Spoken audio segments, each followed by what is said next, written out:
Yan ang ano ko, ayan. Makapalang usok kayo. Ayan o. Yung mga diploma ng mga anak ko, hindi na makita o. Nakikita naman, bagay na. Ayan makapalang usok. Kasi meron pa yung mga katong-katong na yan.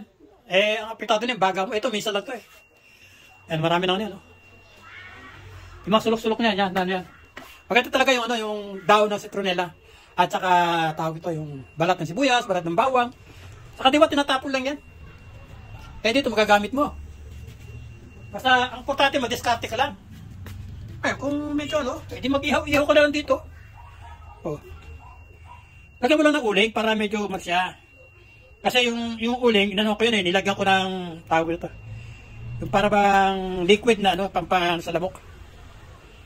O yan, o di mausok na siya. Wala lang, mag-ihaw na lang. Para kahit paano may pakinabang. Wala, pinapawisan na ako eh. Mas maganda talaga may pinapawisan ka eh.